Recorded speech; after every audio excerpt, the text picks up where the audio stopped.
Hello, everybody. Angel Arts here, and welcome back to another interview with a candidate for my Mass Effect tabletop RPG campaign. I am here joined by Dylan. Thank you so much for joining me tonight, Dylan. Hello. Thank you for having me. Dylan, my first question out of character for you is what exactly is it about the Mass Effect universe that interests you? I would have to say most thing is probably outer space. I really love outer space. As I said in my audition, I love technology, science, whether it be medicine or engineering.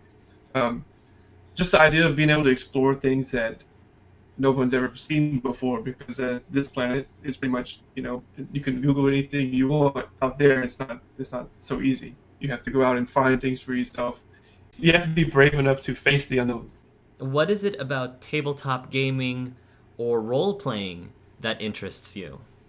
Well, I played Dungeons and Dragons once. What I really like about it is kind of, I guess, the escape. Everybody has their, whether it be watching a movie, reading a book.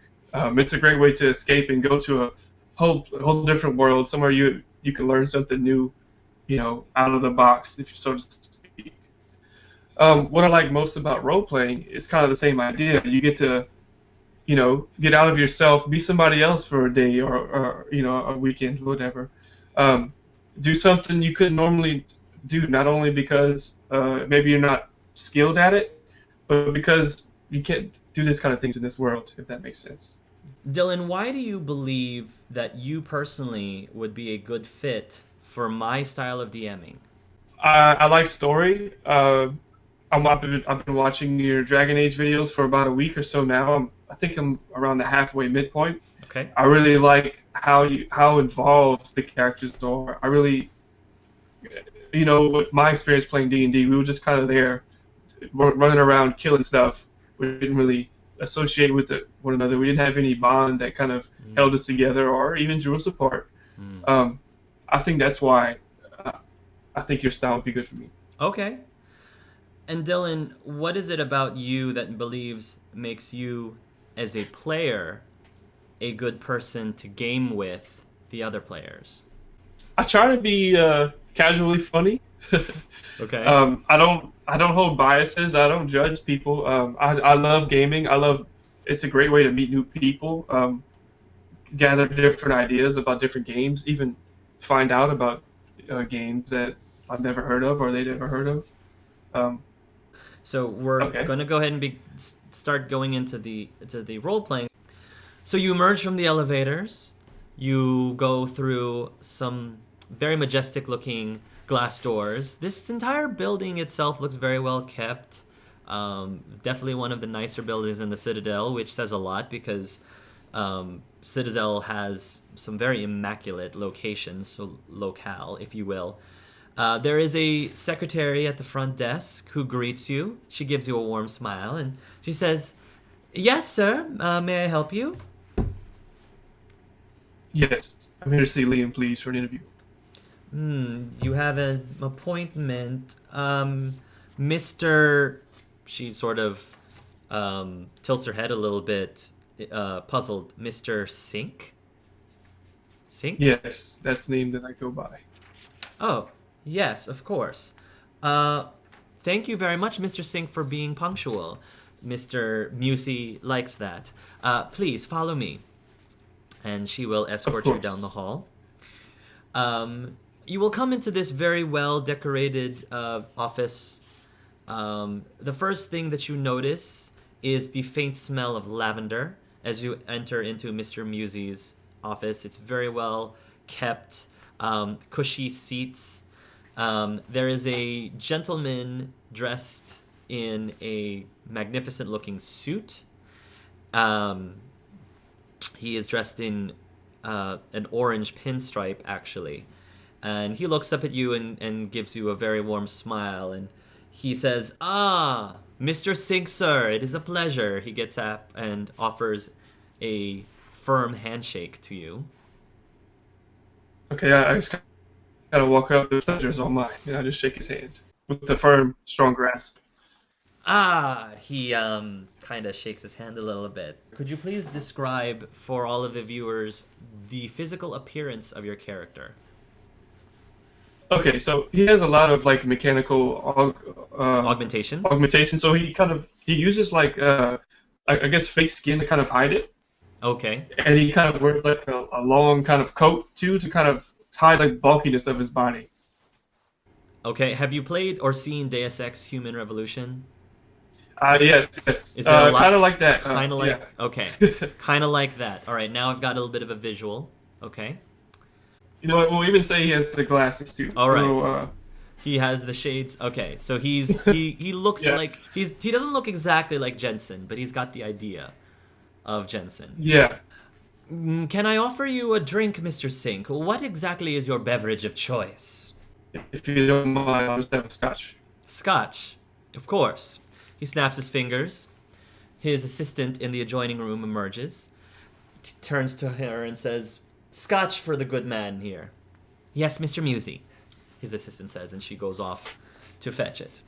"You have an extremely eclectic resume here, Mr. Sink." He says, "Tell me, because I wasn't sure if it was completely clear, what exactly is your current occupation?" My occupation is whatever needs to be done to be at this specific time, Um, whether that be mechanical or biological. so you excel in both medicine and in engineering. Is that correct? That is correct. I see. Did you pursue both at the same time, or did one come first? Medicine was first. Engineering came after. What led you towards the medical field initially, if you don't mind me asking?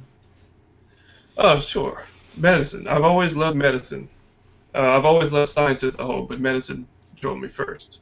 Whenever I became a doctor, out in the field of marine doctor, it seemed to me that there was a cure for everything. So I tried to look in directions where medicine wasn't as adept, and I came across biomechanical engineering. Now I'm beginning to see. And so that was the perfect segue, if you will, into more of the engineering field of things. Yes. I got you. Makes sense. It's at this point that the young lady comes back with a small tray and she places a glass and pours you some of the scotch. She leaves the bottle with the glass and she says, "Please let me know if you need anything else, Mr. Sink." I'll go ahead and take it and just kind of chuck it down and ask Liam, so, I see you got scotch. What about a cigar? Cuban, if you don't mind. I think we might be able to come up with something. He turns over to the assistant, Jeanette. Try to go over into the back pantries. I believe we might still have a couple for Mr. Sink here. "Yes, Mr. Musey. Right away." And she turns to leave. "I must say," he says, "you certainly are a man of good taste, Mr. Sink. You seem to be very well traveled, I would assume. Yes, sir, you could say that. Is that why you wish to apply for this position on this ship with this crew?" I would have to say yes. I've always been one to explore new and enchanted worlds. I have experience in combat. I have experience taking in emergency medicine.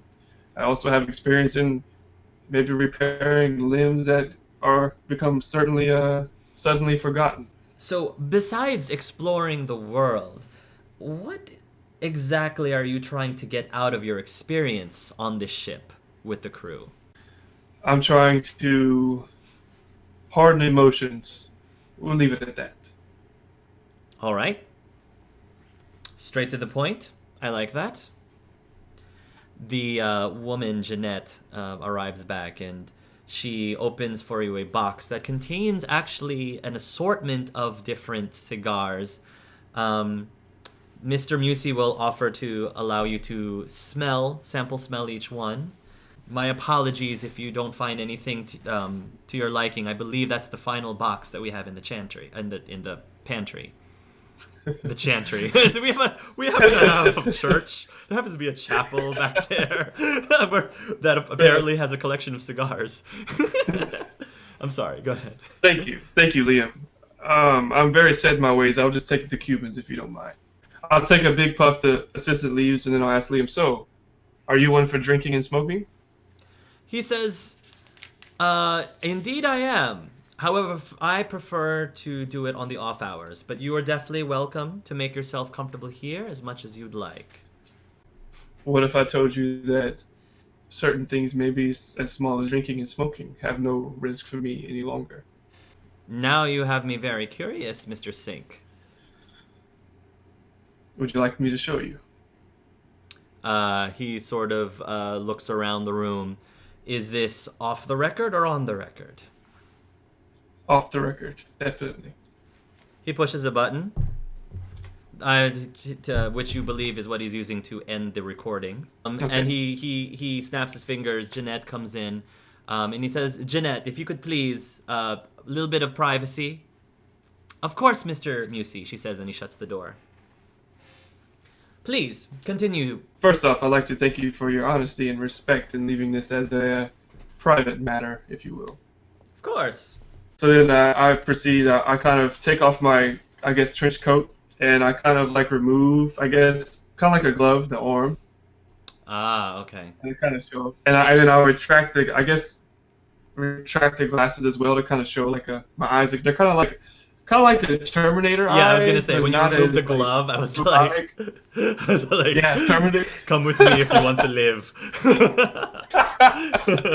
Not as Yeah. Terminator like, but Okay. I kind of show. I guess I kind of do the kind of like thing, kind of like in the movie. And I say, as you can see, I'm not like ordinary people you may have encountered. Mr. Musey's eyes go very wide, and he places his finger. He basically places his finger between his teeth. Huh. You are certainly full of surprises, Mr. Sink.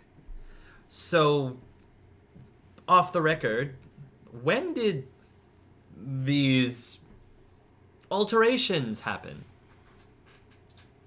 Many years ago, I actually did them myself.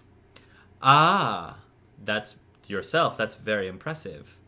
Was it out of necessity or because of something else? Well, personally, at the time, I couldn't find anyone willing to give it a shot. With medicine being so up to date and so people being able to get cures for everything and replacement organs as we grow those now, it was very hard to find somebody to give up a normal one for a different one, so to speak. So I decided to test it upon myself. So And as you can see, it worked quite well. this is purely for science, is what you're saying, not necessarily from necessity. One could say that. I think of it more as a pursuing of evolution. I must say, I admire that if you wanted to pursue something like this, that you decided to do it on yourself as opposed to on other people. That should be commendable, I would say. Agreed. And I suppose maybe fellow shipmates who maybe lose a limb or two, or maybe get some kind of illness where their organ has to be removed, I'm sure they wouldn't mind getting a replacement given the circumstances. I take another puff of the cigar. I'm assuming the reason why you are trying to keep this off the record is because you find that people may be uneased by your augmentations? Yes, we can leave it at that. Maybe in time, but now this must be kept a secret if you understand where I'm coming Yes, so I guess my next question then is why exactly did you wish to tell me? I figured I'd try to impress you as best I can and let you know just exactly what kind of man you're dealing with and what kind of responsibilities you may have to uphold if I go through with this. Huh. I respect that. I respect that a lot. Well, thank you, Mr. Sink, for your openness. I definitely will not forget it. Just not a word to anyone if you don't mind. Take another smoke puff of the cigar. He nods. If you would like, can we continue back on the record again? Definitely. I'm assuming you're going to cover things that need to be Yeah. covered up again. And when you're ready, he will go ahead and press the button. All right. Okay. I only have a couple more questions, hypothetical questions. Let us say that you're with your crew, that you've been selected, and your ship has crash landed on a foreign planet. So you and your crew take an excursion into the wilderness to see if you can find anyone that can help. On your way, you are attacked by bandits, a band of bandits. A dozen of which are Vorcha, half of which with pistols and half with assault rifles. There is one massive berserking Krogan with a shotgun. One Asari who, as far as you can tell, is completely unarmed. And the last thing that you notice off the corner of your eye is the tiny red dot that is currently hovering on the forehead of your captain. What do you do? Well, as you may know by now, I'm a man of full of surprises. Let's just say maybe I'm carrying something with me that can deflect a laser, Very and well. maybe I'm carrying something that could reach someone not as farther away from me than normal. Due to your acute senses, you are able to determine the location of the sniper, who appears to be a Batarian, up one of the trees in the distance. Okay. Assuming that a fight breaks out, which person or group of people will you focus on first? Well, I kind of split this up. I would focus on the sniper, but I would go after the Asari. Okay. Explain to me your strategy to the best of your ability that can be on the record. Okay. Well, in my situation, I myself would have most likely an assault rifle, Okay? and I may have a little bit of biotics of my own. Who's to say? Okay. Um, so I've deflected. I've saved my captain. I focus on the sniper. I'll fire a couple of shots off at him first, get him pinned down, kind of suppress him, have him a little worried about getting his own head blown off. Then I would maybe use my own powers, quote unquote, to get the Asari situation under control. Okay. After that, once that was under control, I'd focus all attention on the sniper. The Asari and the Vorcha will raise up their hands and surrender. If it were up to you as opposed to the captain, what would you have happen at this point? Well, given my personal experience with exploring, you have to be careful who you can trust. I take another puff of my cigar, pour another drink, take a swig. Um, that being said, maybe a little questioning of these survivors first, and then perhaps on their agendas or their willingness to survive will determine whether they live or die. All right, Mr. Sink, I have one more hypothetical question for you. You have 6 gravely ill patients, 5 of whom are in urgent need of organ transplants. You can't help them, though, because there are no available organs that can be used to save their lives. The 6th patient, however, will die without a particular medicine. If he or she dies, you will be able to save the other 5 patients by using the organs of patient number 6, who is officially an organ donor. What do you do? Well, as being a doctor, my first and priority in any patient that I ever take care of is their ultimate care. Okay? I could not take it upon myself to take away someone's rights to their own health. With that being said, maybe I would go to the 6th patient and convince him. If I could not convince him, so be it. It's ultimately his decision. I'm just there to care for him in any possible way that I can. So you will inform the 6th patient of the situation, and you will Correct. ask them if they're willing to sacrifice themselves to save the other 5?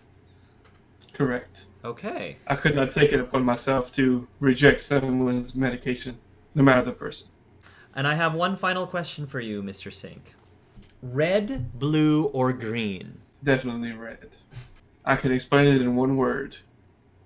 Or actually, I could explain it in multiple. I'm sorry, I'll explain it speed, efficiency, courage, confidence.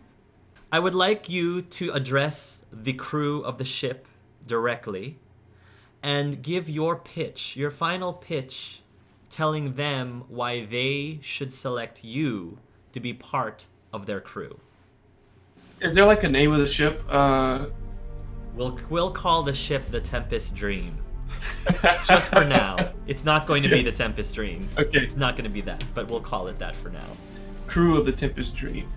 You may not know me, but I offer you the chance to know me. For now, I will go as a name only by sync. Some of you may be new to this whole experience exploring worlds, maybe even getting to a fight or two. I, however, am not. I have experience. Experience you could possibly not understand. I am very full of surprises, some of which you will have never seen before, I can assure you that. If you wish to not take me on your journey, so be it. But if you wish to survive, if you wish to learn things you thought you never learned before, and you wish to gain new powers, wonders, things you've never been able to uphold, I can give you that. And I just ask for your permission. That's all I ask.